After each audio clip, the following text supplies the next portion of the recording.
The screen showed 12 red dots moving like angry wasps across the digital map, each one representing a wildfire that had jumped containment lines in the last 6 hours.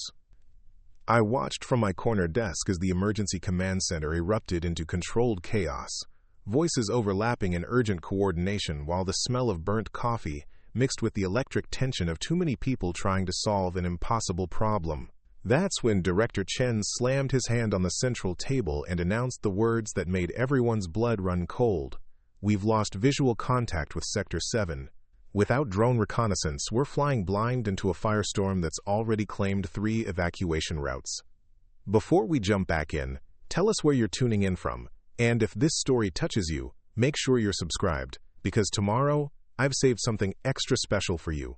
I had been working data entry at the Northern California Wildfire Response Center for 8 months, the kind of job where you process evacuation reports and update database records, while the real heroes coordinate life and death operations 20 feet away from your cubicle. My official title was Administrative Support Specialist, which was a fancy way of saying I typed numbers into computers and occasionally answered phones when the regular operators were overwhelmed. Most days I arrived at 7 in the morning with my thermos of homemade coffee, settled into my corner workstation with its slightly flickering monitor, and spent the next 10 hours entering data about wind patterns, fuel moisture levels, and resource deployments while listening to the organized chaos of emergency response happening all around me.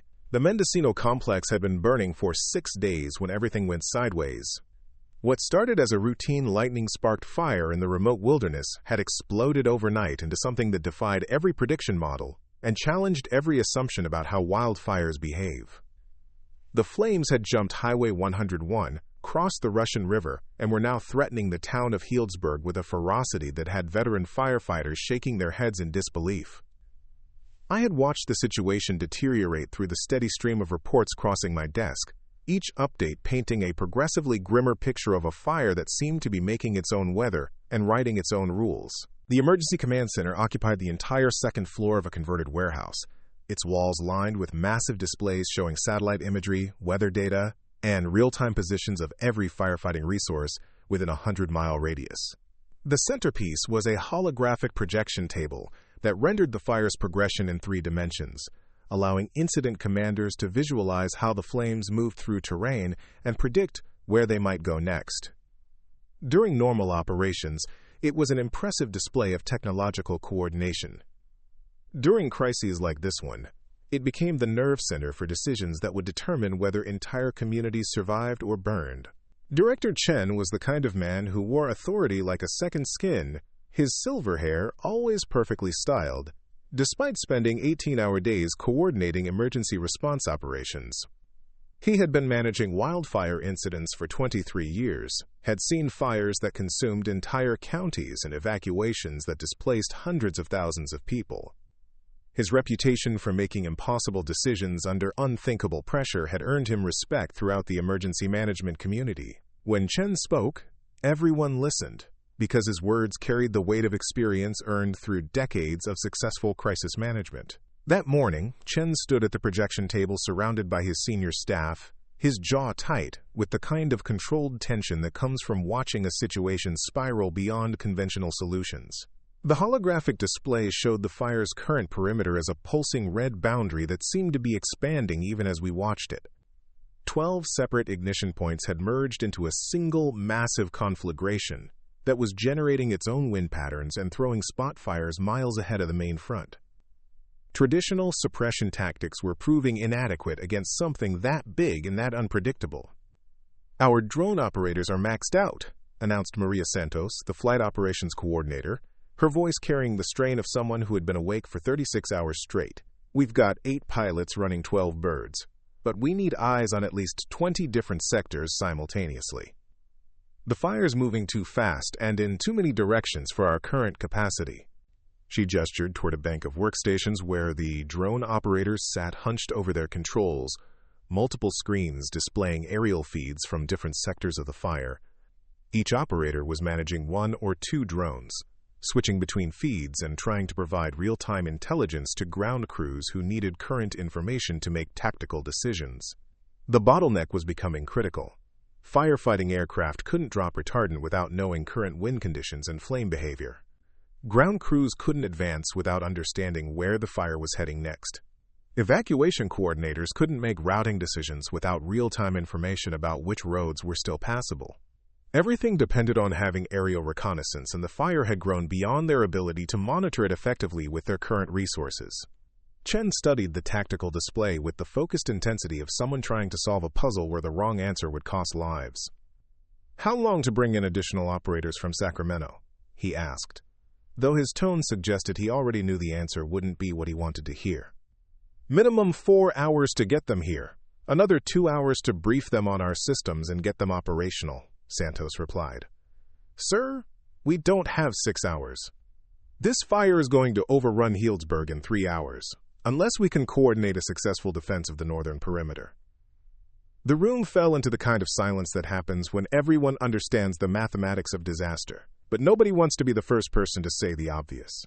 I continued entering data into my spreadsheet, but my attention was completely focused on the conversation happening 20 feet away. The numbers I was typing seemed irrelevant compared to the life and death decisions being discussed at the projection table. That's when I made a decision that would change everything. I saved my work, stood up from my desk, and walked over to the group of senior officials who were staring at the tactical display like it might suddenly reveal a solution to their impossible problem. My heart was beating faster than normal, and I could feel that particular combination of nervousness and determination that comes right before you do something that might be either brilliant or catastrophically stupid. "Excuse me, Director Chen," I said, my voice steady despite the adrenaline coursing through my system. "I think I can help with your drone situation." The conversation stopped as if someone had pressed a pause button. Chen turned toward me with the kind of polite attention you give to someone who has interrupted an important meeting, his expression mixing mild annoyance with professional courtesy. Santos looked up from her tablet with eyebrows raised in surprise, while the other incident commanders exchanged glances that clearly communicated their shared confusion about why the data entry clerk was suddenly offering operational suggestions. "I'm sorry, what did you say?" Chen asked, his tone suggesting that he was certain he had misheard me. "The drone reconnaissance problem," I replied, gesturing toward the tactical display where red indicators showed sectors without current aerial surveillance. "You need more coverage than your current operators can provide. I can pilot multiple drones simultaneously and give you the reconnaissance data you need." The silence that followed was different from the strategic pause that had preceded it. This was the silence of people trying to process information that didn't fit their understanding of the situation. Santos was the first to respond, her voice carrying the patient tone that emergency professionals use when dealing with well-meaning civilians who don't understand the complexity of what they're suggesting. "I appreciate the offer," she said carefully, "but drone operations require specialized training and certification. These aren't toys we're talking about. They're sophisticated aircraft operating in hazardous conditions with million-dollar sensor packages.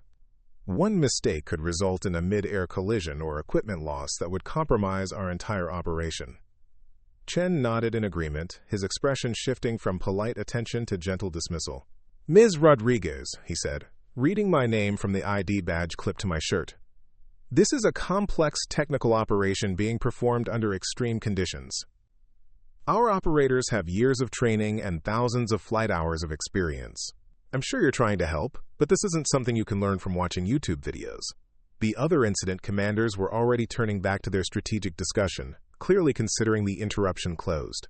I could see in their faces the same expression I had encountered throughout my career whenever I suggested that I might be capable of more than my current job title indicated. It was the look of people who saw administrative support staff and automatically assumed limitations rather than possibilities.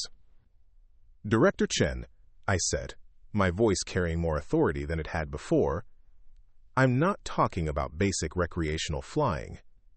I'm talking about simultaneous control of 20 drones with full tactical coordination, real-time data synthesis, and integrated sensor management across multiple aircraft platforms." That got their attention. Santos actually put down her tablet and looked at me with the kind of focused interest that suggested she was reassessing her initial assumptions. The technical specificity of my language clearly indicated that I understood concepts beyond what a casual observer would know. Chen studied my face with the calculating expression of someone trying to determine whether he was dealing with delusional confidence or legitimate expertise. "You're saying you can control 20 drones at the same time?" he asked, his tone suggesting he was testing whether I understood what I was claiming. Simultaneously, I confirmed, each with independent flight paths, coordinated sensor sweeps, and real-time data integration.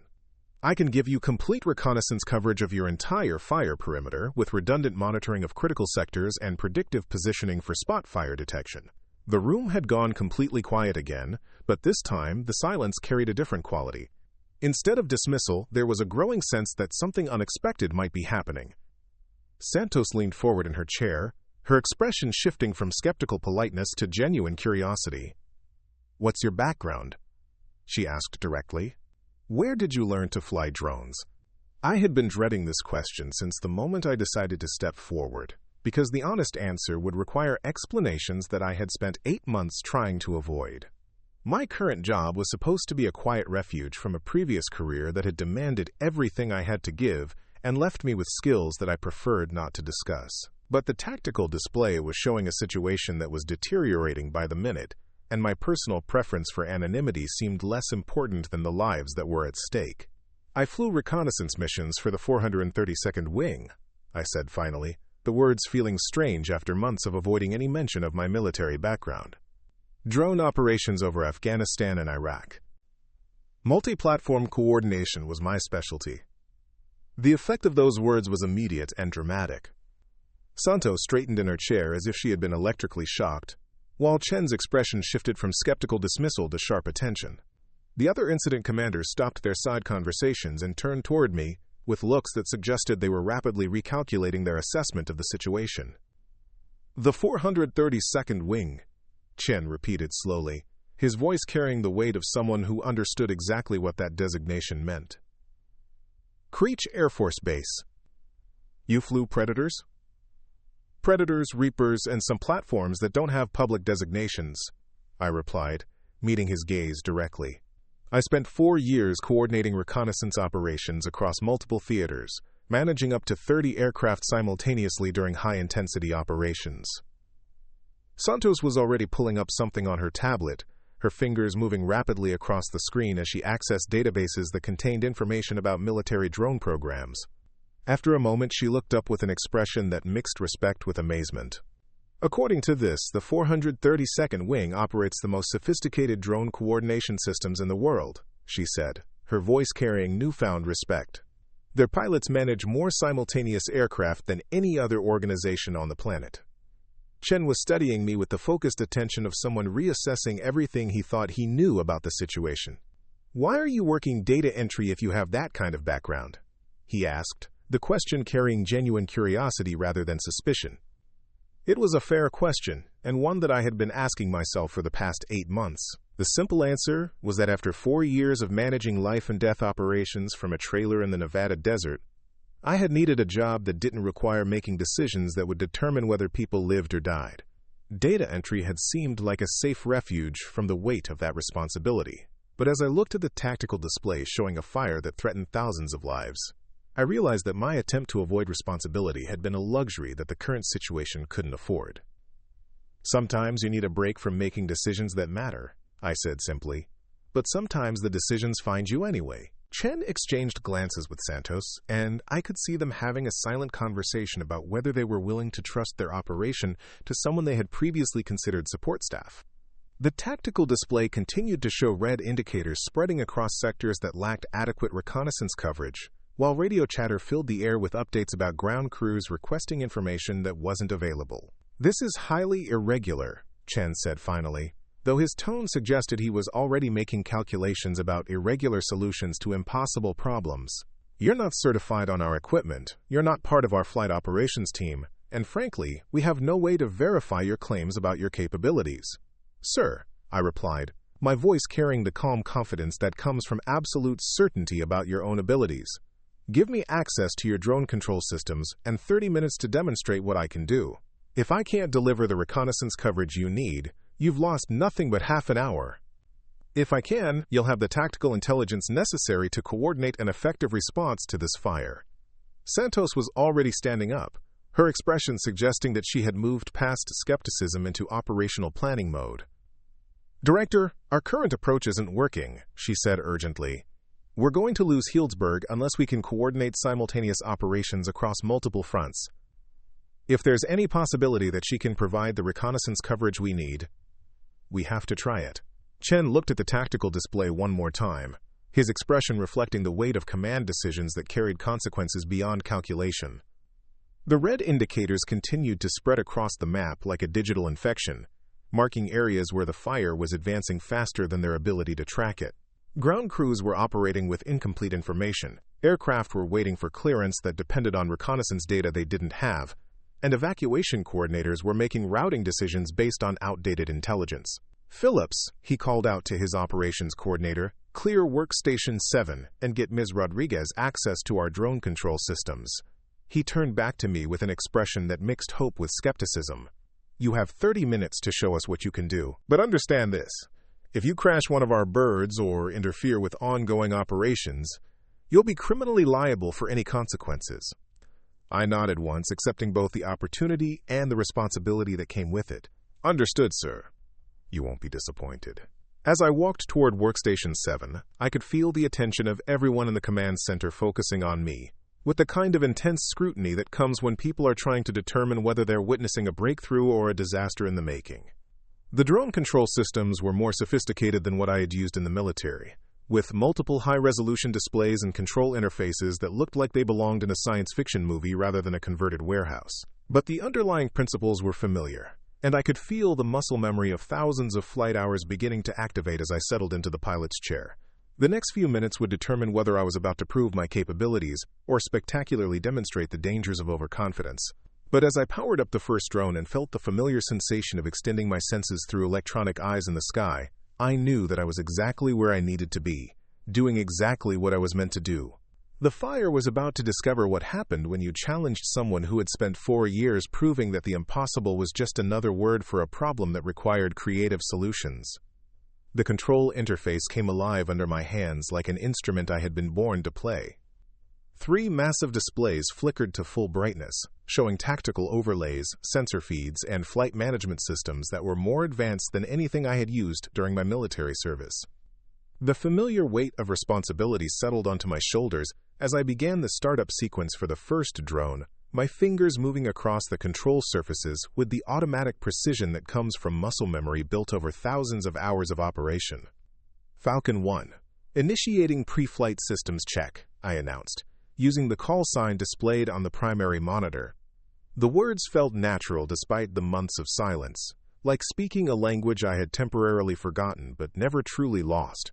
Around me, I could sense the attention of the entire command center focusing on my workstation with the intensity of people watching something that could either save or doom their operation. The first drone responded perfectly to the startup sequence, its systems coming online with the smooth efficiency of well-maintained equipment. I ran through the diagnostic checklist with practice speed, verifying everything from GPS accuracy to sensor calibration, while simultaneously familiarizing myself with the specific capabilities of this particular aircraft platform. The interface was intuitive despite being different from military systems, and I found myself adapting to the civilian control scheme faster than I had expected. "Falcon 1 is green across the board," I reported, switching to the launch protocol. "Requesting clearance for initial reconnaissance sweep of Sector 7. Santos moved to stand behind my workstation, her tablet displaying the tactical overview that would let her monitor my progress. "Cleared for launch, Rodriguez. Show us what you've got." The first drone lifted off smoothly from the mobile launch platform positioned on the building's roof, its cameras immediately beginning to transmit high-definition video of the fire's northern perimeter. I maneuvered it into position over the area where they had lost visual contact, adjusting altitude and sensor angles to provide optimal reconnaissance coverage. The thermal imaging revealed exactly what I had expected to see: spot fires burning in a pattern that indicated the main front was advancing faster than their models had predicted. "Falcon 1 has eyes on Sector 7, I announced, my voice carrying the calm professionalism that emergency operations required. "I'm seeing active fire progression along the ridgeline, with multiple spot ignitions approximately 2 kilometers ahead of your projected front. The eastern evacuation route is still viable, but the western approach is compromised by heavy smoke and advancing flames." Chen appeared at Santos's shoulder, studying the feed from my drone with the focused attention of someone who understood exactly how valuable current intelligence was in this situation. Outstanding work, Rodriguez. That's exactly the kind of real-time assessment we need. But I was already moving beyond single aircraft operations, my hands beginning the initialization sequence for the second drone while maintaining control of the first. This was where my military training would either prove itself or expose the limitations of trying to adapt combat techniques to civilian emergency response. Managing multiple aircraft simultaneously required a completely different mental approach, one that involved thinking in three-dimensional space, while processing multiple data streams and maintaining constant awareness of every aircraft's position relative to both the terrain and each other. Falcon 2, coming online, I announced, feeling the familiar expansion of awareness that came with extending my senses through a second set of electronic eyes. Positioning for overlapping coverage of Sectors 6 and 8. The second drone launched while I continued to fly the first, creating a coordination challenge that would have been impossible for most pilots but felt natural after years of multi-platform operations. I established flight patterns that provided continuous coverage of critical areas while avoiding airspace conflicts, the two aircraft working in perfect synchronization to paint a comprehensive picture of fire behavior across a much larger area than either could cover independently. "This is incredible," Santos said quietly, her voice carrying amazement as she watched me manage both aircraft with the same ease that most pilots displayed controlling a single drone. I've never seen anyone maintain this level of coordination between multiple platforms. But I was just getting started. Preparing and narrating this story took us a lot of time. So, if you are enjoying it, subscribe to our channel. It means a lot to us. Now back to the story. The tactical situation demanded much more than two aircraft, and I could see on the displays that the fire was advancing on multiple fronts simultaneously. Ground crews needed intelligence about terrain conditions, aircraft needed current wind data for retardant drops, and incident commanders needed predictive information about where the fire was likely to move next. All of that required the kind of comprehensive aerial reconnaissance that could only be achieved through large-scale coordinated operations. Falcon 3, initiating startup sequence, I announced, beginning to bring the third drone online while continuing to fly the first two in complex overlapping patterns that maximize coverage while minimizing the risk of airspace conflicts. This was where the real challenge began, because managing three aircraft simultaneously required a level of spatial awareness and cognitive processing that pushed beyond normal human limitations. The third drone came online smoothly, its systems integrating seamlessly with the other two as I established a triangular reconnaissance pattern that provided continuous monitoring of the fire's most active sectors. My hands moved across the control interfaces with increasing speed and precision, switching between aircraft, adjusting flight paths, and coordinating sensor sweeps, with the kind of fluid efficiency that comes from years of intensive training. "How is she doing that?" I heard someone whisper from across the command center, the voice carrying the odd tone of someone watching something that seemed to defy explanation. The answer was that I wasn't really flying three separate aircraft. I was thinking of them as components of a single integrated reconnaissance system, with each platform serving as a specialized sensor node in a larger network designed to provide comprehensive situational awareness. It was a conceptual approach that military drone operations had developed for managing complex multi-platform missions, but I had never seen it applied to civilian emergency response.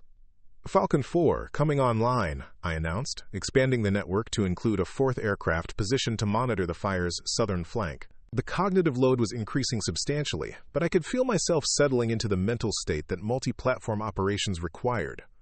A kind of distributed consciousness that allowed me to maintain awareness of multiple aircraft simultaneously while processing the continuous stream of sensor data they were generating. Director Chen was now standing directly behind my workstation, his expression mixing amazement with something approaching disbelief.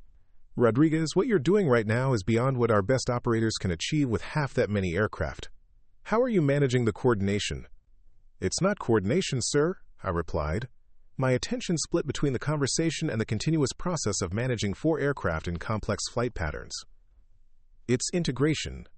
Each aircraft becomes part of a single reconnaissance network rather than individual platforms requiring separate management. I was already bringing Falcon 5 online, positioning it to provide predictive intelligence about spot fire development in areas where wind patterns suggested the highest risk. The fifth drone integrated seamlessly with the others, its sensor data flowing into my mental model of the fire's behavior and helping to refine the predictive algorithms I was running in my head. Santos was studying her tablet with growing excitement, watching as the intelligence picture developed in real time with a level of detail and accuracy that their previous operations had never achieved. "The tactical awareness this is providing is incredible," she said. "We're getting better intelligence right now than we've had during this entire incident." But the situation was continuing to deteriorate, and 5 aircraft weren't sufficient to provide the comprehensive coverage that effective fire suppression required. I could see on the tactical displays that ground crews were requesting reconnaissance of areas that were beyond my current coverage area, while aircraft operations were being delayed because pilots needed current intelligence about wind conditions and flame behavior. Falcon 6 through Falcon 10 initiating group startup sequence, I announced, beginning the process of expanding the reconnaissance network to 10 aircraft simultaneously. This represented a significant escalation in complexity because managing 10 platforms required not just spatial awareness, but also sophisticated airspace management to prevent conflicts while maximizing sensor coverage. The expansion to 10 aircraft pushed me into a mental state that few people ever experience, a kind of distributed consciousness where my awareness extended through multiple electronic platforms simultaneously, each providing different perspectives on the same tactical situation. I could feel wind patterns through the flight characteristics of aircraft positioned at different altitudes, sense temperature gradients through variations in thermal imaging data, and predict fire behavior through the integration of multiple sensor streams that painted a comprehensive picture of environmental conditions across the entire incident area. "This is impossible," someone said from across the command center, their voice carrying the tone of someone watching something that violated their understanding of human limitations. But it wasn't impossible, it was just the result of training that most people never received, applied to situations that most people never encountered. Military drone operations had taught me to think in ways that civilian training programs didn't address, pushing cognitive capabilities beyond normal limitations through intensive practice under high-stress conditions. "Falcon 11 through Falcon 15 coming online," I announced, expanding the network to 15 aircraft while maintaining the complex coordination that kept them operating as a single integrated system. The cognitive load was now approaching the maximum that I had ever sustained, but I could feel the reconnaissance picture becoming comprehensive enough to support the kind of coordinated fire suppression that the situation demanded. Chen was on his radio now, coordinating with ground crews and aircraft operations based on the intelligence stream that my drone network was providing. "Air Tanker 7, you're cleared for retardant drop on the northern perimeter. Current winds are 15 knots from the southwest with moderate turbulence below 500 feet. Flame height is approximately 40 feet, with active spotting 2 clicks east of the main front." The information he was relaying came directly from my aircraft, which were positioned to provide real-time intelligence about conditions that changed minute by minute during active fire operations. For the first time since the incident began, incident commanders had the current intelligence they needed to coordinate effective suppression activities. "Ground Crew Alpha, you're cleared to advance on the eastern flank," Santos announced over her radio. "Current fire behavior shows moderate intensity with manageable spot activity. Your escape route remains viable with 20-minute safety margin based on current rate of spread." I was now managing 15 aircraft simultaneously, each providing specialized intelligence that contributed to a comprehensive tactical picture. The mental state required for this kind of operation was difficult to describe to someone who had never experienced it. It was like being simultaneously present in 15 different locations, seeing the fire from multiple perspectives, feeling environmental conditions through electronic senses that extended far beyond normal human capabilities. "Falcon 16 through Falcon 20, initiating final expansion," I announced, bringing the reconnaissance network to its full 20-aircraft configuration. This represented the absolute maximum that I had ever attempted to manage simultaneously, pushing cognitive capabilities to the theoretical limits of what intensive training could achieve. 20 aircraft, 20 different perspectives on the same tactical situation. 20 sets of sensors providing continuous streams of environmental data, fire behavior intelligence, and predictive information about where the incident was likely to develop next. The mental processing required to integrate all of that information into a coherent tactical picture was exhausting, but the results were spectacular. "Rodriguez," Chen said, his voice carrying amazement that bordered on disbelief. "You're providing better reconnaissance coverage right now than we've ever achieved with our entire drone program. The intelligence picture you're developing is giving us tactical awareness that we didn't know was possible." The 20-aircraft network was now operating as a single integrated reconnaissance system, providing comprehensive coverage of the entire incident area, with redundant monitoring of critical sectors. I could see fire behavior patterns that were invisible from ground level, predict spot fire development based on wind pattern analysis, and provide real-time intelligence about changing conditions that affected every aspect of the suppression operation. Air operations, this is command, Chen announced over the primary radio channel. We now have comprehensive aerial reconnaissance of the entire incident area. All aircraft operations are cleared based on current intelligence.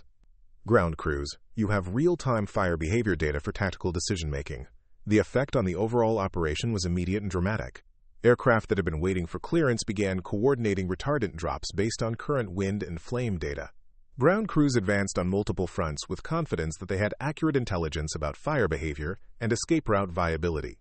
Evacuation coordinators updated their routing recommendations based on real-time information about road conditions and smoke dispersal patterns. Santos was monitoring the tactical displays with growing excitement, watching as the comprehensive intelligence picture allowed incident commanders to coordinate the kind of sophisticated multi-front operation that the situation demanded. This is changing everything, she said. We're actually getting ahead of this fire for the first time since it started. Managing 20 aircraft simultaneously required constant attention and continuous adjustment as conditions changed and tactical requirements evolved. Each platform required individual flight path management while maintaining coordination with the other 19. Creating a cognitive challenge that pushed beyond normal human limitations. But the results justified the effort. For the first time since the incident began, ground crews and aircraft operations had the comprehensive intelligence they needed to mount an effective, coordinated response. Predictive analysis indicates fire progression will slow significantly within the next 2 hours if current suppression activities continue, I announced, synthesizing intelligence from across the entire 20-aircraft network. Spot fire activity is decreasing in response to aerial retardant applications, and the main front is encountering terrain conditions that should limit rate of spread. Chen was coordinating operations with a level of confidence that had been absent during the previous days of fighting a fire that seemed to anticipate every tactical decision. With comprehensive reconnaissance coverage, incident commanders could finally make informed decisions based on current intelligence rather than estimates and projections that were always behind the actual situation. Outstanding work, Rodriguez, he said, his voice carrying genuine gratitude. You've given us the tactical advantage we needed to turn this situation around. But maintaining 20 aircraft operations required continuous attention, and I could feel the cognitive load beginning to approach my sustainable limits. The mental state required for this kind of coordination was intensely demanding, requiring constant spatial awareness, continuous data processing, and split-second decision-making across multiple simultaneous platforms. The fire was responding to the coordinated suppression efforts in ways that validated the effectiveness of comprehensive reconnaissance coverage. With real-time intelligence about wind conditions, flame behavior, and environmental factors, aircraft operations were achieving significantly higher effectiveness rates, while ground crews were able to advance on multiple fronts simultaneously with confidence about changing conditions.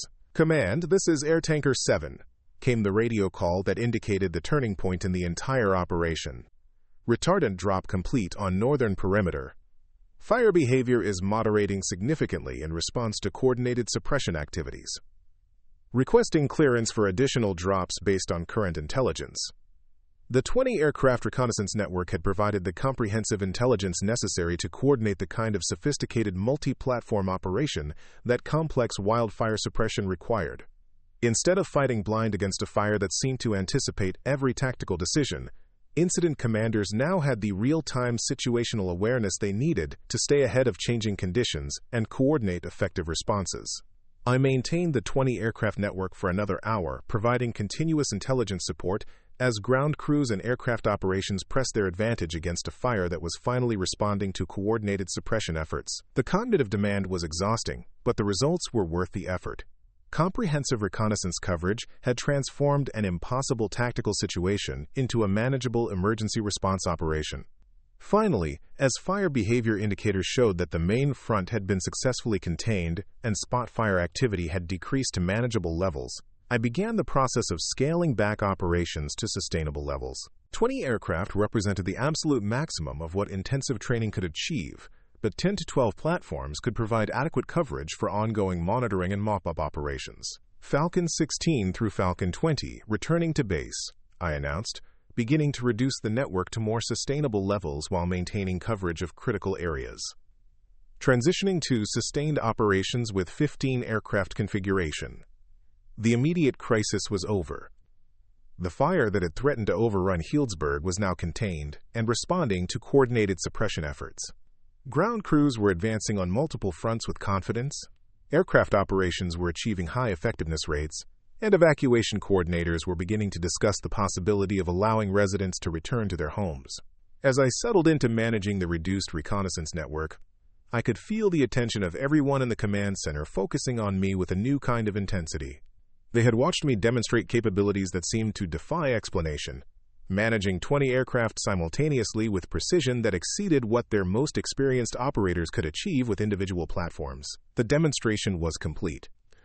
I had proven that comprehensive multi-platform reconnaissance was not only possible but could transform wildfire suppression operations from reactive crisis management to proactive tactical coordination. But I could see in their faces that the questions were just beginning, because what they had witnessed raised fundamental questions about who I really was and what other capabilities I might possess that they hadn't yet discovered. The silence in the command center felt different now, weighted with the kind of stunned recognition that comes when people realize they have witnessed something extraordinary. I continued managing the 15 aircraft reconnaissance network with practiced efficiency, monitoring fire behavior and coordinating intelligence updates while feeling the intense scrutiny of everyone around me. The successful containment of the Healdsburg fire had shifted the atmosphere from crisis management to cautious optimism, but I could sense that questions were building beneath the surface of professional congratulations. Director Chen was the first to break the contemplative quiet that had settled over the room. He approached my workstation with the measured steps of someone who had spent the last 2 hours fundamentally reassessing his understanding of what was possible in emergency response operations. His expression mixed professional gratitude with personal curiosity, the look of a man who had just watched someone demonstrate capabilities that exceeded his previous conception of human limitations. "Rodriguez," he said, his voice carrying the formal tone that senior officials use when they're about to ask questions that might have significant implications.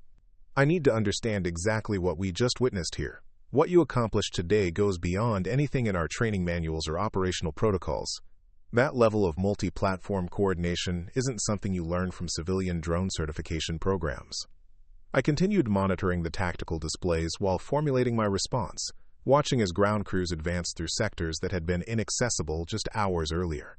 The comprehensive reconnaissance coverage was allowing incident commanders to coordinate mop-up operations with unprecedented efficiency, but I could feel the weight of Chen's question pressing for an answer that would require explanations I had been avoiding for months.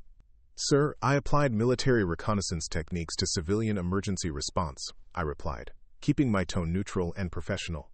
"The underlying principles are the same, whether you're monitoring enemy troop movements or tracking wildfire progression. The only difference is the operational context." Chen studied my face with the calculating expression of someone who sensed there was more to the story than what I was volunteering. "The 432nd Wing operates some of the most sophisticated drone programs in the world," he said slowly. "But even their most experienced pilots don't typically manage 20 aircraft simultaneously. That kind of coordination requires specialized training that goes beyond standard military flight operations." Santos had been quietly researching something on her tablet during our conversation, her fingers moving rapidly across the screen as she accessed databases that contained information about military drone programs and their operational capabilities. When she looked up, her expression carried the focused intensity of someone who had discovered something significant. "Director," she said, her voice carrying an urgency that immediately drew everyone's attention. "I've been cross-referencing military drone operations records with the capabilities we just observed. According to this database, there are fewer than a dozen pilots worldwide who have demonstrated the ability to coordinate 20 aircraft simultaneously in operational conditions." The command center had grown progressively quieter as more people began to focus on the conversation happening around my workstation. I could feel their attention like a physical weight, the collective scrutiny of emergency response professionals who were trying to reconcile what they had witnessed with their understanding of normal human capabilities. Chen leaned forward with the expression of someone who was beginning to understand that he might be dealing with something far more significant than an exceptionally skilled civilian contractor. "Rodriguez, I'm going to ask you directly. What was your specific role with the 432nd Wing, and what level of clearance did your operations require?" The question hung in the air like a challenge, demanding the kind of detailed response that would require me to discuss aspects of my military service that I had spent 8 months trying to forget. I glanced around the command center, noting how many people were now listening to our conversation with the focused attention of individuals who understood they might be witnessing something historically significant. "I was a senior reconnaissance coordination specialist," I said finally, my voice carrying the formal precision that military personnel use when discussing classified operations. "My clearance level and specific operational responsibilities are not matters I can discuss in detail without appropriate security protocols." Santos was reading something from her tablet that was causing her expression to shift from curiosity to amazement. "Director, according to this record, there were only 3 pilots in the entire 432nd Wing who were certified for 20-plus aircraft coordination during the peak years of overseas operations. The program was so specialized that it required personal approval from the Pentagon for each assignment." The implications of her research were beginning to register with everyone in the command center. If I was one of only 3 pilots certified for the most sophisticated drone coordination operations in military history, then what they had witnessed wasn't just exceptional civilian emergency response, but rather the application of some of the most advanced reconnaissance techniques ever developed. Chen's expression had shifted from professional curiosity to something approaching awe. "Rodriguez, are you telling me that you're one of the 3 most qualified multi-platform drone coordinators in the world, and you've been working data entry at our facility for 8 months? Before I could formulate a response that would satisfy his question without revealing more than I was comfortable discussing, Santos made a discovery that changed the entire trajectory of our conversation. She had been scrolling through military records databases when something on her screen caused her to freeze, her eyes widening as she read information that clearly exceeded her expectations. "Director," she said, her voice dropping to the hushed tone that people use when they discover something that seems too significant to believe, "I think I know who she is." The command center fell completely silent, with every conversation stopping as people turned to focus on Santos and whatever revelation she was about to share. I felt a familiar tightness in my chest, the same sensation I had experienced whenever operational security was about to be compromised during military briefings. Santos looked directly at me with an expression that mixed respect with something approaching reverence. "You're not just any reconnaissance coordination specialist," she said slowly. "You're Captain Elena Rodriguez, callsign Overwatch, the pilot who coordinated the Kabul evacuation reconnaissance operations in 2021. The effect of those words was immediate and dramatic. Several people in the command center actually took steps backward, as if they had suddenly realized they were in the presence of someone whose reputation exceeded their previous understanding. Chen's expression shifted from curiosity to the kind of stunned recognition that comes when you discover that a legend has been working anonymously in your organization. "Overwatch," Chen repeated, his voice carrying the weight of someone who understood exactly what that call sign represented. "The pilot who managed 37 aircraft simultaneously during the Kabul airlift, who coordinated reconnaissance for the largest emergency evacuation in military history." I had hoped to avoid this conversation for the rest of my civilian career, but Santos's research had made it impossible to maintain the anonymity that had allowed me to work quietly for the past 8 months. The Kabul operations had been my final military assignment, and they had demanded everything I had to give before leaving me with skills that seemed too intense for civilian employment, and memories that made quiet data entry seem like a reasonable alternative to continued operational responsibility. That operation required coordination of more aircraft than any single pilot had ever managed, Santos continued, reading from her tablet with growing amazement. The official records show that Captain Rodriguez maintained tactical awareness across 37 platforms for 18 consecutive hours, while coordinating intelligence support for evacuation operations that saved over 120,000 civilians. The numbers were accurate, but they failed to capture the psychological intensity of managing that many aircraft, while knowing that mistakes would result in civilian casualties during one of the most chaotic military evacuations in modern history. I had spent 18 hours in a mental state that pushed beyond human limitations, processing sensor data from dozens of platforms while providing real-time intelligence that enabled evacuation coordinators to route civilians through safe corridors in an extremely dangerous environment. Chen was studying me with the expression of someone who was rapidly reassessing everything he thought he knew about the situation. "Captain Rodriguez," he said, using my military rank with obvious respect, "you coordinated reconnaissance for the most complex emergency evacuation in military history, And you've been working administrative support at our facility because you wanted a break from operational responsibility? It was an accurate summary, though it simplified the psychological complexity of transitioning from military operations where split-second decisions determined whether people lived or died to civilian employment, where the most significant daily challenge was maintaining accurate database records. The transition had been more difficult than I had anticipated, but working at the Wildfire Response Center had seemed like a reasonable compromise between complete withdrawal from emergency operations and returning to the high-stress environment of military service. Sometimes people need time to process experiences that push beyond normal human limitations, I replied, using the same explanation I had given myself during months of deliberately avoiding any situation that would require me to demonstrate the full extent of my operational capabilities. Santos was still reading from her tablet, discovering additional information about my military background that painted a picture of a career that had consistently pushed the boundaries of what single individuals could achieve in reconnaissance operations.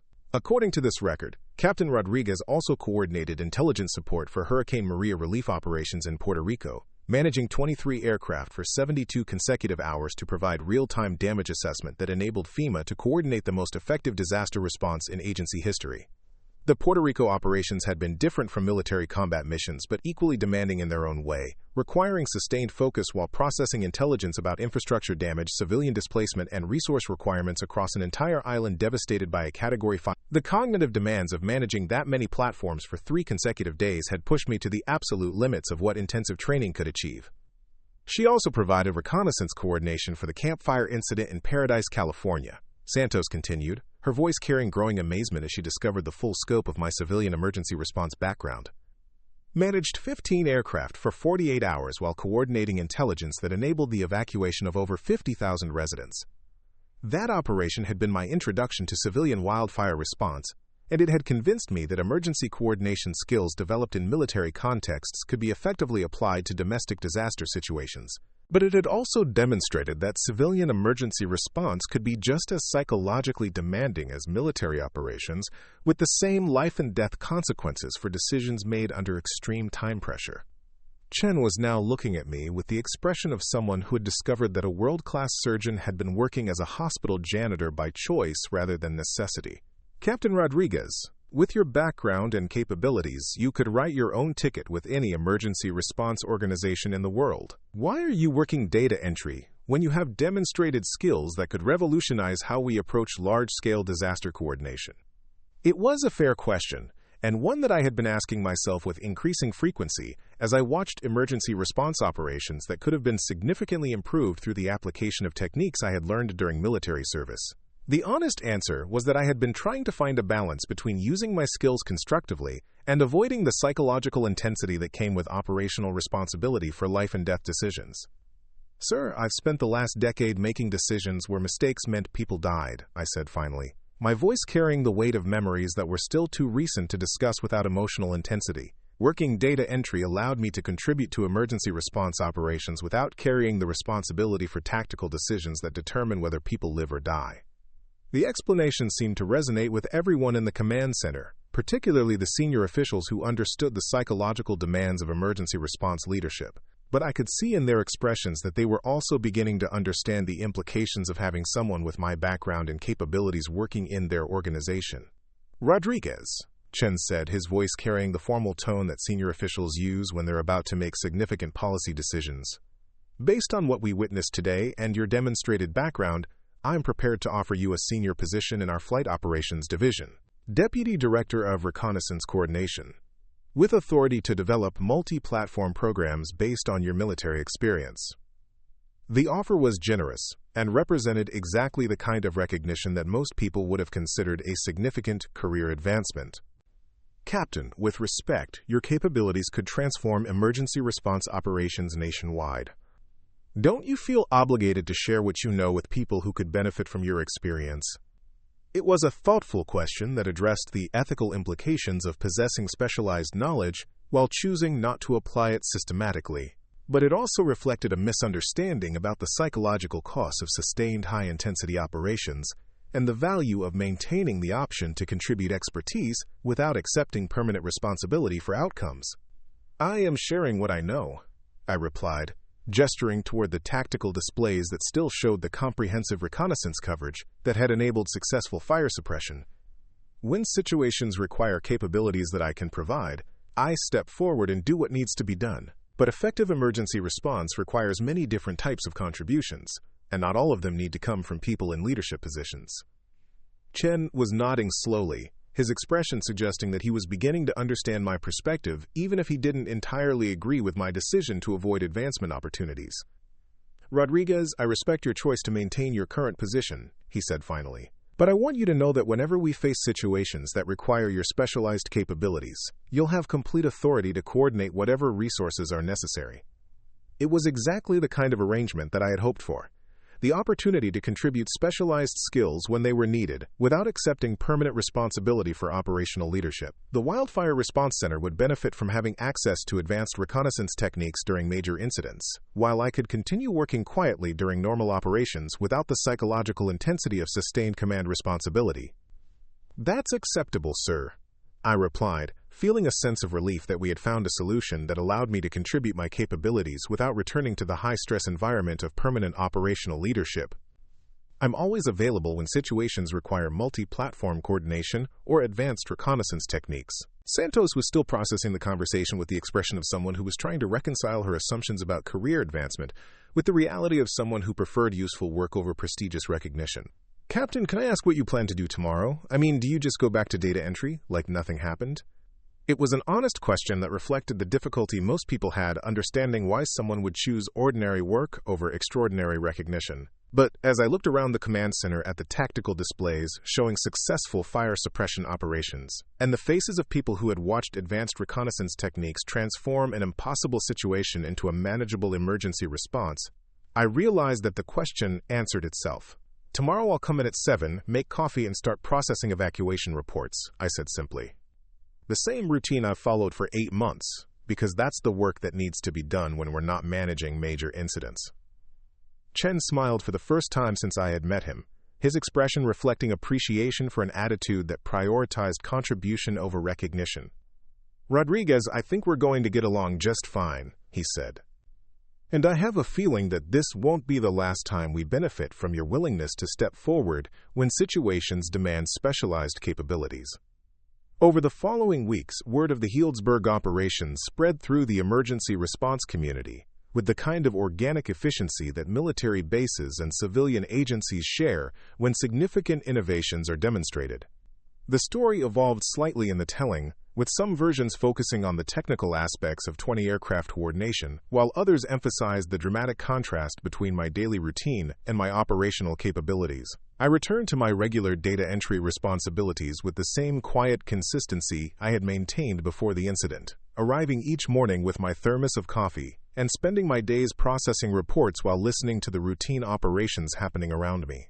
The only difference was in how people responded to my presence, with nods of recognition replacing the casual invisibility that had characterized my previous 8 months at the facility. The incident had established my reputation within the wildfire response community, but it had also validated my decision to maintain a position that allowed me to contribute specialized capabilities without accepting permanent operational responsibility. When major incidents required advanced reconnaissance coordination, I stepped forward and provided whatever support was necessary. During routine operations, I processed data and maintained the organizational infrastructure that kept the facility running efficiently. Several months later, Chen found me in the break room during one of my regular coffee breaks, reviewing evacuation reports while listening to radio chatter from routine patrol operations. He approached with the expression of someone who had developed genuine respect for my approach to balancing contribution with personal sustainability.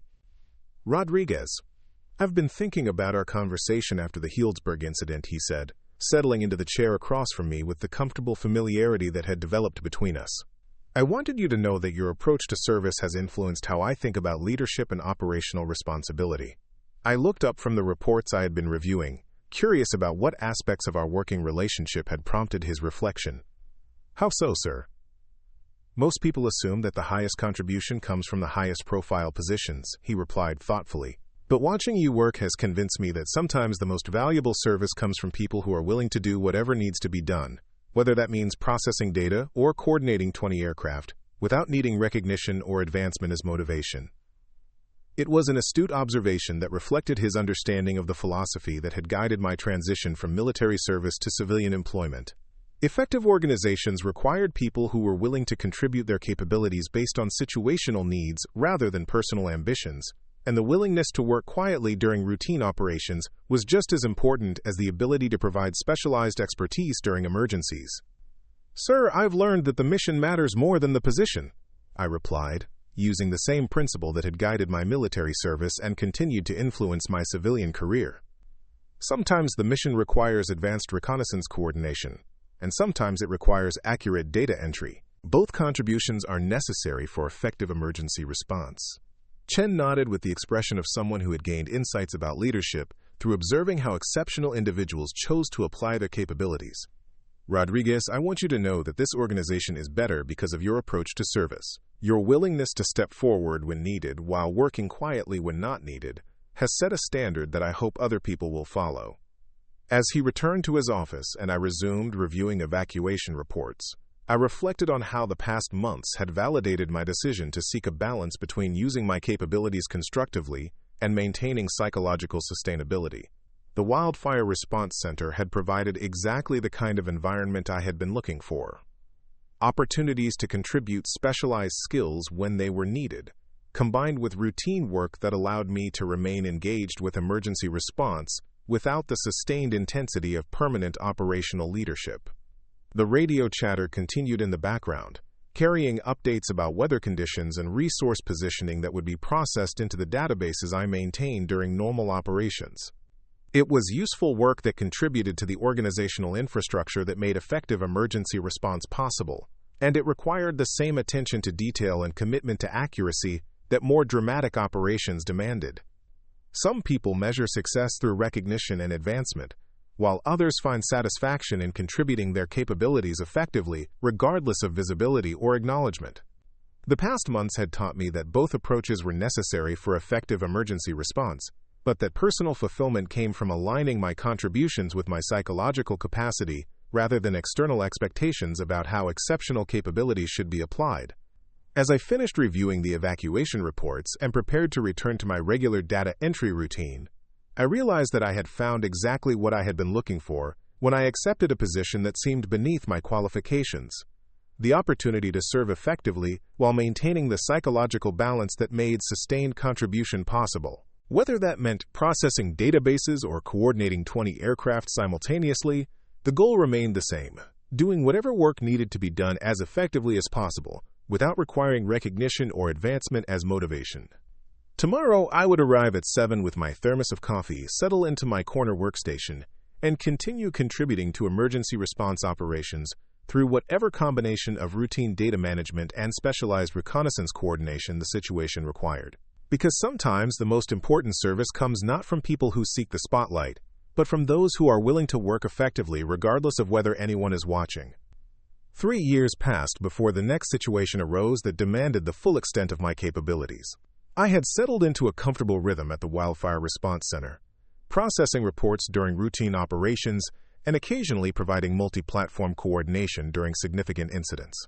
The arrangement had worked exactly as I had hoped, allowing me to contribute specialized skills when necessary while maintaining the psychological balance that made sustained service possible. Most days blended together in the satisfying monotony of useful work, performed without drama or recognition. The earthquake struck at 4:17 a.m. on a Tuesday morning in October, a magnitude 7. 2 events centered in the San Andreas fault system that caused catastrophic damage across 3 counties. I was at home when the shaking began, lying in bed and feeling the familiar sensation of earth movement that every California resident learns to recognize. But this was different from the minor tremors we experienced regularly. This was the kind of sustained, violent motion that indicates something significant has shifted in the geological foundations of the region. By the time I arrived at the Emergency Operations Center 90 minutes later, the facility had transformed into a coordination hub for what was already being called the most significant seismic event in Northern California since the 1989 Loma Prieta earthquake. Multiple freeways had collapsed, cutting transportation links between major population centers. Communications infrastructure was severely damaged, leaving large areas without reliable contact with emergency services. Most critically, several hospitals and schools had suffered structural damage that required immediate assessment to determine whether they were safe for continued occupancy. Director Chen met me at the security checkpoint with the expression of someone who had been awake since the initial tremor, coordinating response operations while trying to develop a comprehensive understanding of damage across a region where normal assessment procedures were impossible due to infrastructure failures. His usually precise appearance showed the strain of managing a disaster that exceeded the scope of routine emergency planning. "Rodriguez, thank God you're here," he said, his voice carrying relief mixed with exhaustion. "We've got a situation that's beyond anything our standard protocols were designed to handle. We need comprehensive damage assessment across 3 counties, but our normal reconnaissance capabilities are completely inadequate for something this large." I followed him through corridors filled with emergency response personnel coordinating rescue operations, medical evacuations, and infrastructure assessments with the controlled urgency that major disasters require. The primary operations center had been expanded to accommodate representatives from multiple agencies, with tactical displays showing the expanding scope of damage reports as communication links were gradually restored across affected areas. "What's the current assessment capability?" I asked, already beginning to mentally calculate the reconnaissance requirements for effective disaster response across such a large geographic area. 8 drones maximum, Chen replied grimly. "We've got 3 of our own aircraft operational, plus 5 borrowed from neighboring agencies. But we're looking at damage assessment requirements across approximately 2,000 square miles of urban and suburban terrain, including critical infrastructure that needs immediate evaluation for public safety." The mathematical impossibility of the situation was immediately apparent. 8 aircraft attempting to provide comprehensive reconnaissance across 2,000 square miles would require weeks to complete initial damage assessment, while emergency responders needed current intelligence about structural integrity and access routes within hours. Traditional assessment methods involving ground teams would be even slower, particularly given the transportation difficulties caused by damaged roadways and bridge failures. Maria Santos approached our conversation with a tablet displaying preliminary damage reports that painted a sobering picture of infrastructure failures across the affected region. Her expression carried the focused intensity of someone coordinating operations, where delays in assessment could result in casualties from secondary structural collapses or delayed medical evacuations. "Director, we've got confirmed structural damage to 3 hospitals, 5 schools, and approximately 40 commercial buildings that require immediate safety evaluation," she announced. "Ground assessment teams are reporting that normal access routes are compromised, and we're getting requests for aerial reconnaissance from every jurisdiction in the affected area." Chen studied the tactical displays with the calculating expression of someone trying to develop solutions to problems that exceeded available resources. The scope of damage assessment required for effective earthquake response was simply beyond what conventional drone operations could provide within the timeframes that public safety demanded. "Rodriguez," he said, turning toward me with an expression that mixed hope with desperation. "I know you prefer to avoid permanent operational responsibility, but this situation is going to require capabilities that go beyond anything we've attempted before. We need comprehensive reconnaissance across the entire affected region, and we need it fast enough to support immediate life safety decisions." I looked at the tactical displays showing damage reports scattered across a geographic area that dwarfed anything I had previously coordinated, while mentally calculating the reconnaissance requirements for effective disaster response. The scope was unprecedented, but the technical challenges were similar to what I had managed during military operations, just scaled up significantly in terms of geographic coverage and operational duration. "How many aircraft can you make available total?" I asked, beginning to develop a mental framework for the kind of comprehensive reconnaissance operation that the situation demanded. Santos consulted her tablet before responding with numbers that represented every available resource within a 300-mile radius. Including emergency requisitions from federal agencies and neighboring states, we can potentially access 47 aircraft of various capabilities. But coordinating that many platforms would require operational command structures that we don't currently have in place. 47 aircraft represented a significantly larger network than I had ever managed, pushing beyond even the theoretical limits of what military training had prepared me for. But the earthquake damage assessment requirements were equally unprecedented. demanding the kind of comprehensive aerial reconnaissance that had never been attempted for civilian disaster response. I'll need complete operational authority over all aircraft assignments, flight patterns, and sensor priorities, I said, accepting the challenge while establishing the command structure that complex multi-platform operations required. No interference from individual agency protocols or jurisdictional limitations. This has to be coordinated as a single integrated reconnaissance system. Chen nodded immediately, understanding that effective coordination of that many aircraft would require streamlined command authority that bypassed normal bureaucratic procedures. Done. You have complete operational control over all reconnaissance assets. What do you need to get started? The next hour was spent establishing the technical infrastructure and personnel support necessary for coordinating 47 aircraft simultaneously across a geographic area that stretched from San Francisco to Sacramento. Military coordination techniques had to be adapted for civilian emergency response requirements, while incorporating aircraft from multiple agencies that operated different equipment with varying capabilities. The primary challenge was developing a mental framework that could maintain spatial awareness of 47 aircraft while processing reconnaissance data from sensors designed for different purposes and coordinated by pilots with varying levels of experience. It would require expanding the distributed consciousness approach I had used for military operations to a scale that had never been attempted by any single coordinator. Initiating network startup sequence, I announced as the first group of aircraft came online, their systems integrating into the comprehensive reconnaissance network that would provide real-time damage assessment across the entire earthquake-affected region. Phoenix 1 through Phoenix 10, beginning systematic grid search of priority infrastructure in Sector Alpha. The familiar expansion of awareness began as each aircraft added its perspective to my mental model of the disaster area, but the cognitive load was immediately more intense than anything I had previously experienced. 47 different viewpoints, 47 sets of sensors, 47 simultaneous flight paths that required continuous coordination to prevent conflicts while maximizing reconnaissance coverage. Phoenix 11 through Phoenix 20, positioning for transportation infrastructure assessment in sectors Beta and Gamma, I continued, expanding the network while maintaining awareness of terrain features, airspace restrictions, and the continuously evolving priorities of emergency response operations. The earthquake damage was more extensive than initial reports had indicated. Aerial reconnaissance revealed bridge failures, highway collapses, and building damage across a much larger area than ground-based assessment teams had been able to document. The comprehensive intelligence picture that emerged from coordinated multi-platform reconnaissance painted a sobering portrait of infrastructure failures that would require months of repair work and billions of dollars in reconstruction costs.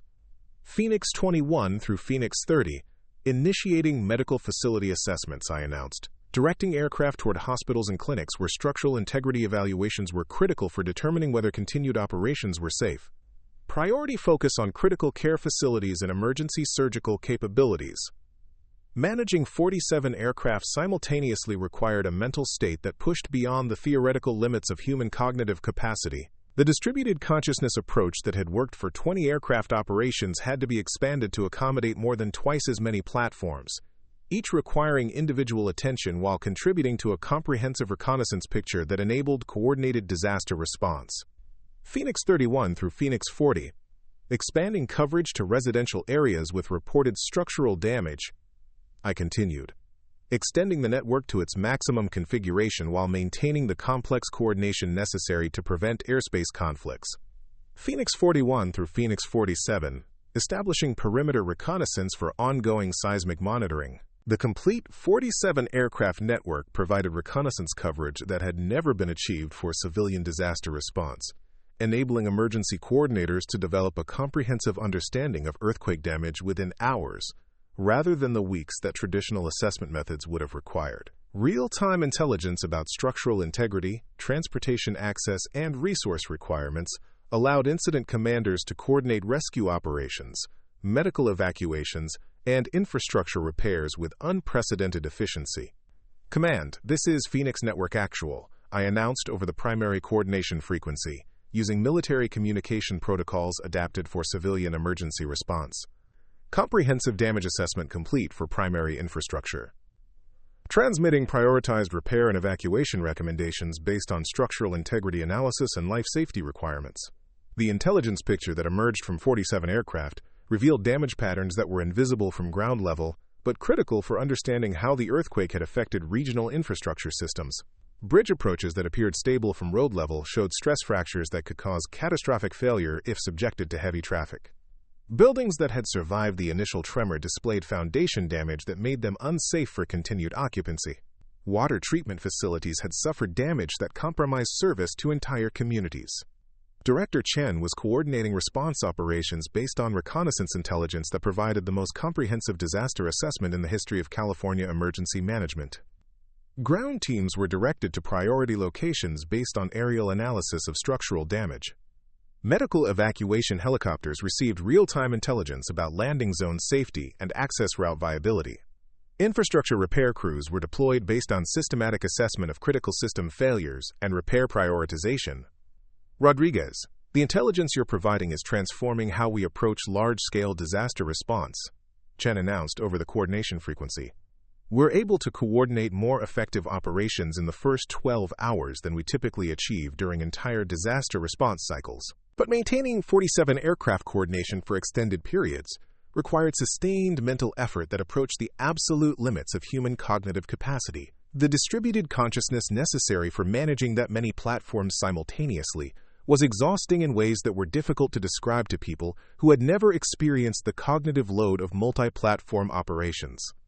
Hours passed in a blur of continuous reconnaissance coordination, with aircraft being repositioned based on changing priorities while maintaining comprehensive coverage of critical infrastructure and priority assessment areas. Emergency response operations proceeded with unprecedented efficiency as incident commanders made tactical decisions based on real-time intelligence rather than incomplete information and educated guesses. Phoenix Network Actual, this is Medical Command, came the radio call that indicated how effectively comprehensive reconnaissance was supporting life safety operations. Your structural assessments enabled us to safely evacuate St. Mary's Hospital before the western wing collapsed. That intelligence saved approximately 200 lives. Similar reports came from throughout the disaster area, as real-time reconnaissance enabled emergency responders to anticipate structural failures, coordinate effective evacuation operations, and direct resources to locations where they could achieve maximum life-saving impact. The comprehensive intelligence picture provided by coordinated multi-platform operations was revolutionizing disaster response effectiveness. After 18 hours of continuous operation, I began scaling back the reconnaissance network to sustainable levels as immediate life safety assessments were completed and longer-term recovery operations were initiated. 47 aircraft had been necessary for initial comprehensive damage assessment, but ongoing monitoring could be effectively managed with fewer platforms. Phoenix 38 through Phoenix 47 returning to base, I announced, beginning to reduce the network while maintaining coverage of areas where ongoing seismic activity might cause additional structural failures. Transitioning to sustained operations with 30 aircraft configuration for continued monitoring and recovery support. The earthquake response had established new benchmarks for what was possible in disaster reconnaissance operations, demonstrating that military coordination techniques could be effectively scaled up to provide comprehensive intelligence support for civilian emergency response. But it had also pushed my capabilities to their absolute limits, requiring sustained mental effort that left me exhausted in ways that would take days to recover from. Chen approached my workstation with an expression that mixed professional gratitude with personal concern for someone who had just spent 18 hours maintaining cognitive load that exceeded normal human limitations. Rodriguez, what you accomplished today will be studied by emergency response professionals for decades. You've fundamentally changed our understanding of what's possible in disaster coordination. Santos was reviewing preliminary assessments of the reconnaissance operation's effectiveness, her tablet displaying statistics that documented the unprecedented scope and accuracy of intelligence gathering that 47 coordinated aircraft had achieved. Captain, the damage assessment you provided enabled response operations that were 40% more effective than historical benchmarks for earthquakes of comparable magnitude. The lives saved through more effective resource deployment will number in the hundreds. The numbers validated the effectiveness of applying advanced military reconnaissance techniques to civilian disaster response, but they also illustrated the physical and psychological costs of sustaining operations at the absolute limits of human cognitive capacity. Managing 47 aircraft simultaneously for 18 hours had required mental effort that was simply not sustainable as a routine operational capability. Sir, I need to be clear about the limitations of what we accomplished today, I said, addressing both the immediate success and the practical constraints of replicating such operations. 47 aircraft coordination is at the theoretical maximum of what intensive training can achieve. Operations at that scale can only be sustained for short periods during genuine emergencies. Chen nodded with understanding, recognizing that extraordinary capabilities came with corresponding limitations that had to be respected to maintain operational effectiveness over time. Rodriguez, we understand that today's operation was exceptional in every sense. But knowing that this level of coordination is possible when situations demand, it gives us options that we never had before. Over the following months, the earthquake response became a case study in advanced disaster coordination, with emergency response agencies from around the world requesting information about multi-platform reconnaissance techniques and their applications to civilian disaster response. I provided consultation and training support when requested, sharing knowledge while maintaining my preference for routine operations during normal circumstances. The psychological recovery from 18 hours of 47 aircraft coordination required several weeks, during which I returned to my regular data entry responsibilities, with renewed appreciation for work that didn't require sustained cognitive effort at the limits of human capability. The familiar routine of processing reports and maintaining databases provided exactly the kind of mental restoration that made it possible to sustain readiness for future emergency operations. A year later, Chen found me in the break room during one of my regular coffee breaks, reviewing routine weather reports while listening to normal operational radio chatter.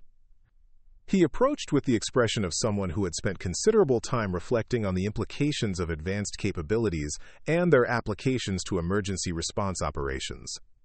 Rodriguez, I've been thinking about the earthquake response and what it demonstrated about the potential for transforming disaster coordination, he said, settling into the chair across from me with obvious satisfaction about the topic he wanted to discuss. I wanted to let you know that the techniques you've shared with us have influenced emergency response planning nationwide. I looked up from the weather reports, curious about how military reconnaissance methods had been adapted for broader civilian emergency applications. How so, sir? The Federal Emergency Management Agency has incorporated multi-platform coordination principles into their national response protocols, he replied. They can't replicate the scale of what you demonstrated, but the basic approaches to coordinated reconnaissance are being implemented by emergency response agencies across the country. It was gratifying to learn that specialized knowledge developed through military service was contributing to improved civilian emergency response capabilities, even when applied at smaller scales by personnel with conventional training. The underlying principles of coordinated reconnaissance were valuable, regardless of whether individual coordinators could manage 5 aircraft or 50. Sir, I'm glad the techniques are proving useful for other agencies, I replied. Effective emergency response benefits everyone when it's improved through better coordination and more comprehensive intelligence gathering. Chen smiled with the expression of someone who had gained insights about the relationship between individual capabilities and organizational effectiveness. Rodriguez, I've learned that sometimes the most important contributions come from people who are willing to share what they know without requiring recognition or permanent authority as compensation. As he returned to his office and I resumed reviewing weather reports, I reflected on how the past years had validated my approach to balancing extraordinary capabilities with ordinary service. The Wildfire Response Center continued to provide exactly the kind of environment I had been seeking. Opportunities to contribute specialized skills during genuine emergencies, combined with routine work that maintained psychological sustainability between high-intensity operations. The radio chatter continued in the background, carrying updates about normal operations that would be processed into the databases I maintained during routine circumstances. It was useful work that contributed to organizational effectiveness without requiring the sustained intensity that emergency coordination demanded. And it provided the mental restoration necessary for maintaining readiness when situations arose that required capabilities at the limits of human achievement. Some people build careers around maximizing recognition for their abilities, while others find satisfaction in contributing effectively regardless of visibility or acknowledgement. The past years had confirmed that personal fulfillment came from aligning capabilities with circumstances in ways that served others while maintaining individual sustainability, rather than pursuing advancement or recognition as primary objectives. As I finished reviewing the weather reports and prepared to return to my regular data entry tasks, I realized that I had achieved exactly what I had been seeking when I chose work that seemed beneath my qualifications. the opportunity to serve effectively while maintaining the psychological balance that made sustained contribution possible. Whether that meant processing routine reports or coordinating 47 aircraft during disaster response, the goal remained constant, contributing whatever capabilities were needed as effectively as possible, without requiring external validation as motivation.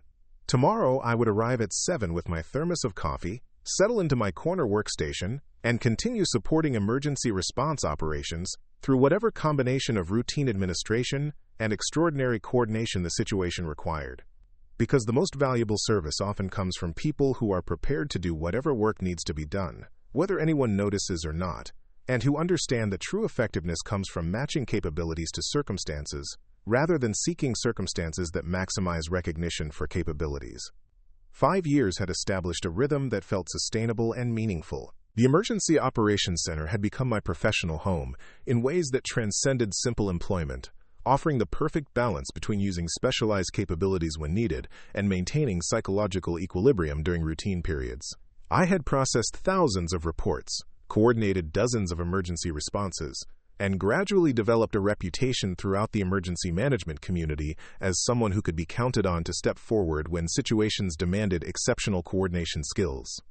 The call came on a Friday evening in late September, just as I was finishing my weekly data reconciliation tasks and preparing to leave for the weekend. Director Chen's voice carried an urgency that immediately commanded attention, though his tone remained professionally controlled in the way that senior emergency officials learn to communicate critical information without causing panic among personnel who might be listening. "Rodriguez, I need you to come in immediately," he said without preamble. "We've got a developing situation that's going to require every capability we can muster. Hurricane Helena is tracking toward the Bay Area with Category 4 intensity, and the projected impact zone includes areas that have never faced this level of storm surge and wind damage." I had been monitoring Helena's development through routine weather briefings, but hurricanes of that magnitude rarely maintain strength while tracking as far north as Central California. The combination of unusual atmospheric conditions and exceptionally warm ocean temperatures had created a perfect storm that meteorologists were describing as a once-in-a-century event, with the potential to cause catastrophic damage across the entire region. Within 30 minutes, I was back at the Emergency Operations Center, which had been transformed into a coordination hub for what was already being called the most significant natural disaster threat in California history. The facility buzzed with activity as representatives from multiple agencies worked to coordinate evacuation plans, resource staging, and emergency response preparations for a storm that exceeded the scope of existing disaster planning. Helena was unprecedented in multiple ways. The storm had maintained Category 4 intensity much further north than any hurricane in recorded history, driven by a combination of unusual jet stream patterns and ocean temperatures that were several degrees above normal. Worse, the projected track would bring the storm's eye directly over San Francisco Bay, creating the potential for storm surge that could inundate areas where millions of people lived and worked in structures never designed to withstand hurricane conditions. Current projections show landfall in approximately 18 hours, Chen announced to the assembled coordination team, his voice carrying the weight of someone delivering information that would determine the fate of entire communities. "We're looking at sustained winds of 140 miles per hour, with gusts potentially exceeding 160. Storm surge predictions range from 15 to 25 feet across the Bay Area, with the possibility of catastrophic flooding in areas that have never experienced anything approaching these conditions." The mathematical scope of required evacuations was staggering. More than 3 million people lived in areas that would be directly affected by storm surge, while millions more faced potential wind damage from a hurricane that was stronger than anything the region's infrastructure had been designed to withstand. Traditional evacuation procedures that worked for localized disasters were completely inadequate for something that threatened the entire Bay Area simultaneously. Maria Santos approached with preliminary coordination requirements that painted a sobering picture of the logistical challenges facing emergency response operations. Her expression carried the focused intensity of someone coordinating preparations for a disaster that exceeded every previous planning scenario. "We need comprehensive pre-positioning intelligence for evacuation route management, real-time storm tracking coordination, and immediate post-impact damage assessment across approximately 4,000 square miles of affected area," she announced. "The reconnaissance requirements are beyond anything we've ever attempted, and we need to begin coordination immediately to have systems in place before conditions deteriorate. The scope was unprecedented in every measurable way. 4,000 square miles represented twice the area I had covered during the earthquake response, while the dynamic nature of hurricane conditions would require continuous adjustment of reconnaissance priorities as the storm progressed. Additionally, aircraft operations would become increasingly dangerous as wind conditions intensified, requiring careful coordination to maximize intelligence gathering while maintaining safety margins for pilots and equipment. How many aircraft can be made available for the full operation? I asked, beginning to mentally calculate the reconnaissance requirements for effective hurricane response across such a massive geographic area. CENTOS consulted multiple tablets and communication devices before responding with numbers that represented the largest coordination of aerial resources ever attempted for civilian disaster response. Including federal assets, military support, and emergency requisitions from agencies nationwide, we can potentially coordinate up to 63 aircraft of various capabilities. However, many of these platforms have never been integrated into civilian emergency operations, and their pilots have no experience with our coordination protocols. 63 aircraft represented a significant expansion beyond even the earthquake response, pushing into entirely uncharted territory for multi-platform coordination. The technical challenges would be complicated by the need to integrate military and civilian assets that operated different equipment with varying capabilities, while coordinating pilots from multiple agencies who had never worked together under unified command. I'll need complete operational authority over all aircraft assignments, including military assets, I said, accepting the challenge while establishing the command structure that such complex coordination would require. No agency exceptions or jurisdictional limitations. This has to be managed as a single integrated system, or the coordination will collapse under its own complexity. Chen nodded immediately, understanding that effective management of 63 aircraft would require streamlined authority that bypassed normal interagency coordination procedures. Done. You have full operational control over all reconnaissance assets, with direct communication authority to military commanders and federal agency coordination centers. The next several hours were spent establishing the technical infrastructure necessary for coordinating the largest multi-platform reconnaissance operation in civilian emergency response history. Military coordination systems had to be integrated with civilian emergency management protocols while developing communication procedures that would allow pilots from different agencies to operate effectively under unified command during rapidly changing conditions. The hurricane was intensifying as it approached the coast, with weather conditions beginning to deteriorate even before Helena made landfall. Initial reconnaissance flights revealed storm surge preparations that were inadequate for the magnitude of flooding that oceanographic models predicted, while wind speed measurements confirmed that the hurricane was maintaining unprecedented strength as it tracked toward one of the most densely populated regions in the United States. Initiating hurricane network coordination, I announced as the first aircraft came online, their systems integrating into the comprehensive reconnaissance framework that would provide real-time intelligence throughout Helena's approach and impact. Storm 1 through Storm 15, establishing initial tracking positions for hurricane approach monitoring and evacuation route assessment. The familiar expansion of awareness began as each aircraft added its perspective to my mental model of the approaching disaster, but the cognitive load was immediately more intense than any previous operation. 63 different viewpoints. 63 sets of sensors operating in increasingly dangerous conditions, 63 simultaneous flight paths that required continuous coordination, while weather conditions deteriorated and operational priorities shifted minute by minute. Storm 16 through Storm 30, positioning for critical infrastructure monitoring, I continued, expanding the network while maintaining awareness of wind conditions, storm surge development, and the continuously evolving requirements of evacuation coordination.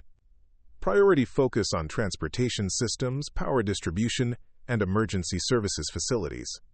Helena's approach created reconnaissance challenges that were unlike anything I had previously encountered. The storm was not a static disaster that could be assessed and managed with fixed procedures, but rather a dynamic threat that required continuous adjustment of priorities as conditions changed. Aircraft had to be repositioned constantly to maintain safe operating margins, while providing intelligence about rapidly developing conditions that would determine evacuation success or failure. Storm 31 through Storm 45, expanding coverage to residential evacuation zones, I announced, directing aircraft toward areas where comprehensive intelligence was critical for coordinating the largest population movement in California history. Real-time assessment of route viability and shelter capacity requirements. Managing 63 aircraft in deteriorating weather conditions required mental effort that pushed beyond even the theoretical limits I had previously encountered. The distributed consciousness approach had to be expanded to accommodate more platforms than any single coordinator had ever managed, while processing intelligence about conditions that changed faster than normal disaster response could accommodate. Storm 46 through Storm 63, establishing comprehensive storm impact monitoring, I continued, extending the network to its maximum configuration while maintaining the complex coordination necessary to prevent accidents in increasingly dangerous flight conditions. Full coverage of projected landfall zone with redundant tracking for post-impact damage assessment. The complete 63 aircraft network provided hurricane intelligence that had never been achieved for any natural disaster, enabling emergency coordinators to make evacuation and resource deployment decisions based on real-time information rather than projections and estimates. The comprehensive reconnaissance picture that emerged from coordinated multi-platform operations was revolutionizing how emergency response could adapt to rapidly changing disaster conditions. Helena made landfall at 3:42 a.m. with sustained winds of 147 miles per hour, creating storm surge that exceeded even the most pessimistic predictions. The hurricane brought 22 feet of storm surge to areas where the maximum previous flooding had been 3 feet, while winds caused structural failures across the region that would have been catastrophic without the comprehensive evacuation coordination that real-time reconnaissance had enabled. Command, this is Storm Network Actual, I announced over the primary coordination frequency as the hurricane passed inland and conditions began to stabilize enough for comprehensive damage assessment. Initiating post-impact reconnaissance sweep. Preliminary analysis indicates evacuation coordination prevented casualty levels that could have exceeded 10,000. The intelligence picture that emerged from 63 coordinated aircraft revealed damage patterns that confirmed the unprecedented nature of Helena's impact while demonstrating the effectiveness of reconnaissance-supported disaster response. Areas that had been evacuated based on real-time storm surge intelligence were completely inundated, while evacuation routes that had been modified based on aerial reconnaissance remained viable throughout the emergency. Director Chen was coordinating recovery operations based on comprehensive damage assessment that provided the most detailed disaster intelligence in the history of American emergency management. Search and rescue teams were directed to priority locations based on systematic analysis of structural failures and survivor probability. Medical facilities were allocated based on real-time assessment of hospital damage and patient care capacity. Infrastructure repair priorities were established through comprehensive reconnaissance of critical system failures. Rodriguez, the intelligence coordination you provided during Helena saved lives on a scale that we can't even calculate accurately, Chen announced over the coordination frequency. The evacuation success rate exceeded 98% across the entire impact zone, and post-storm rescue operations are proceeding with unprecedented efficiency. But maintaining 63 aircraft coordination for 26 consecutive hours had required sustained mental effort that reached the absolute pinnacle of human cognitive capability. The exhaustion that followed such intensive coordination was unlike anything I had previously experienced, requiring weeks of recovery time to restore normal mental function. After the immediate crisis passed and recovery operations were well underway, I found myself reflecting on how Hurricane Helena had represented both the culmination of everything I had learned about emergency coordination and a demonstration of the practical limits of what individual capabilities could achieve, even with intensive training and exceptional circumstances. The hurricane response had established new benchmarks for disaster coordination effectiveness, but it had also illustrated that operations at the absolute limits of human capability could only be sustained for brief periods during genuine existential emergencies. 63 aircraft coordination was simply not sustainable as anything approaching routine capability. Chen approached my workstation several days after Helena, when I had recovered sufficiently to return to regular duties, but was still processing the psychological impact of coordinating operations at the theoretical maximum of human cognitive capacity. His expression carried gratitude mixed with concern for someone who had just spent more than a day maintaining mental effort that exceeded normal limitations. Rodriguez, I want you to know that what you accomplished during Helena will influence emergency response planning for decades, he said, settling into the chair beside my workstation with obvious satisfaction about the topic he wanted to discuss. But I also want to discuss what we learned about the sustainability of operations at that scale. I looked up from the routine reports I had been reviewing, grateful for work that required only normal levels of attention after weeks of recovery from the most intensive coordination I had ever attempted. What aspects specifically, sir? The effectiveness was unprecedented, but the personal cost was also unprecedented, he replied thoughtfully. We need to develop approaches that can achieve similar coordination benefits without requiring individual coordinators to operate at unsustainable levels of cognitive load.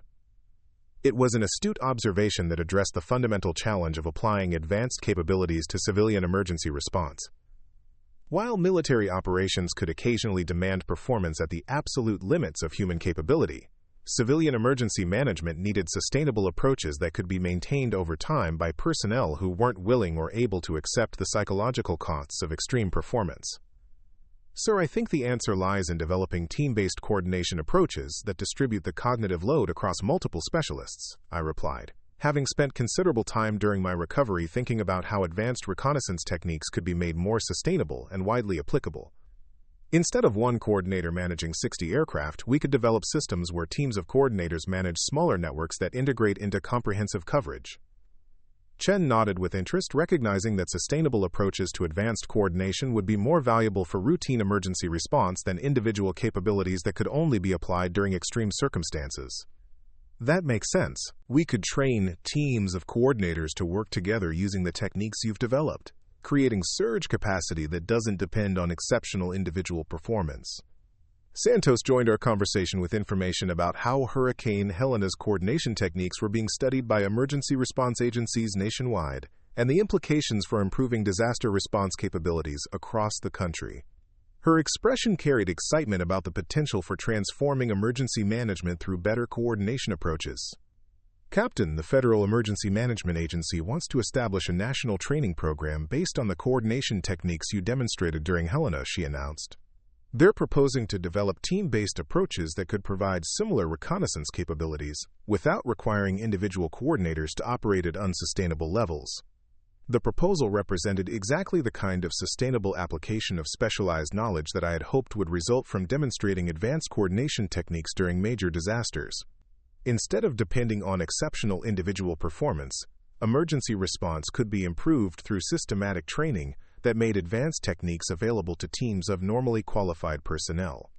I'd be happy to provide consultation and training support for developing sustainable approaches, I replied, recognizing an opportunity to contribute knowledge in ways that could benefit emergency response operations nationwide without requiring me to accept permanent responsibility for coordination at extreme scales. Over the following months, I worked with federal agencies and emergency response organizations to develop training programs that adapted military coordination techniques for civilian disaster response applications. The focus was on creating team-based approaches that could achieve comprehensive reconnaissance coverage through coordinated effort by multiple specialists, rather than exceptional performance by individual coordinators. The training programs were successful beyond initial expectations, with emergency response agencies reporting significant improvements in coordination effectiveness after implementing team-based approaches to multi-platform reconnaissance. Hurricane Helena had demonstrated what was possible at the absolute limits of individual capability, but the sustainable applications of those techniques were proving valuable for routine emergency operations across the country.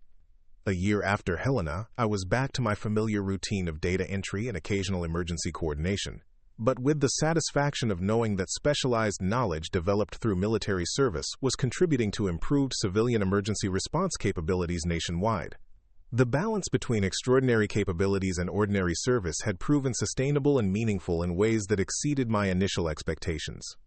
Director Chen found me in the break room on a quiet Tuesday afternoon, reviewing routine weather reports while listening to normal operational radio chatter. He approached with the expression of someone who had gained profound insights about leadership, service, and the relationship between individual capabilities and organizational effectiveness. Rodriguez, I wanted to thank you for teaching us that the most valuable service often comes from people who are willing to do whatever work needs to be done, whether it's processing data or coordinating 60 aircraft during the worst natural disaster in state history, he said, settling into the chair across from me with obvious satisfaction. Your approach to balancing exceptional capabilities with ordinary service has influenced how everyone in this organization thinks about their contributions. I looked up from the weather reports, grateful for how the past years had validated my decision to seek meaningful work that didn't require constant performance at the limits of human capability. Sir, I've learned that effective service comes from matching capabilities to circumstances rather than seeking circumstances that maximize recognition for capabilities. As Chen returned to his office and I resumed reviewing routine reports, I reflected on how the journey from military service to civilian emergency response had provided exactly what I had been seeking: opportunities to contribute specialized skills when they were genuinely needed, combined with sustainable work that allowed me to remain engaged with emergency response without the constant psychological intensity that extreme performance demanded. The radio chatter continued in the background, carrying updates about normal operations that would be processed into the databases I maintained during routine circumstances. It was useful work that contributed to organizational effectiveness without requiring sustained intensity, and it provided the mental restoration necessary for maintaining readiness when situations arose that demanded capabilities at the limits of human achievement. Tomorrow, I would arrive at 7 with my thermos of coffee, settle into my corner workstation, and continue supporting emergency response operations through whatever combination of routine administration and exceptional coordination the situation required. Because the most valuable service often comes from people who understand that true effectiveness comes from being prepared to contribute whatever capabilities are needed, whenever they're needed, without requiring external validation or recognition as motivation for excellence. The story of the data entry clerk who could coordinate 63 aircraft simultaneously had become part of emergency response folklore. But the woman herself remained exactly what she had always chosen to be: someone who showed up every day, did whatever work needed to be done, and made everything around her a little bit better, simply by being willing to serve effectively regardless of whether anyone was watching or keeping score. Up next, you've got 2 more standout stories right on your screen. If this one hit the mark, you won't want to pass these up. Just click and check them out.